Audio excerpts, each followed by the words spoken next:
इंग्रजी शिकूया सोप्या पद्धतीने.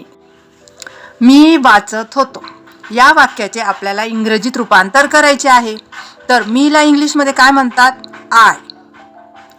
होतो वॉज. वाचत मूळ क्रियापद रीड आणि ही क्रिया चालू आहे म्हणून याला आयएनजी प्रत्यय लावावी. Read reading. I was reading. मी वाचत होतो. I was reading. तो लिहित होता. तोला इंग्लिशमध्ये ही म्हणतात. ही. वॉज होता म्हणजे वॉज. शेवटचा शब्द अगोदर घ्यावा आणि नंतर मधला शब्द घ्यावा. लिहित रायटिंग. तो लिहित होता. He was writing. ती नाचत होती. तीला इंग्लिशमध्ये शी म्हणतात.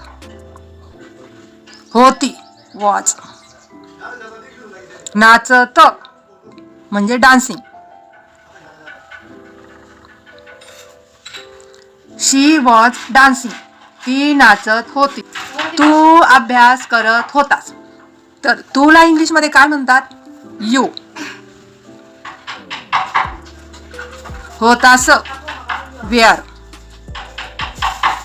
स्टडी अभ्यास स्टडी.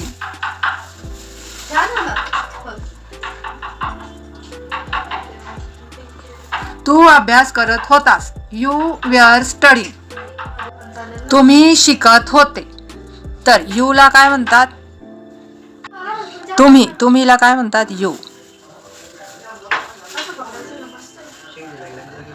होते वेअर. शिकत स्टडी. शिकत लर्निंग.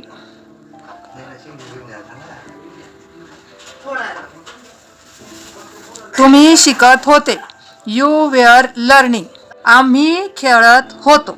आम्हीला इंग्लिशमध्ये वी म्हणतात. वी. होतो वी वेअर. होतो साठी वेअर वापरावे. खेळत म्हणून प्लेइंग. We were playing. आम्ही खेळत होतो. ते जात होते. तेला इंग्लिशमध्ये काय म्हणतात? दे. होते वेअर आणि जात म्हणून गोईंग. They were going. ते जात होते. अशा प्रकारे आपण छोटी छोटी वाक्य बनवू शकतो.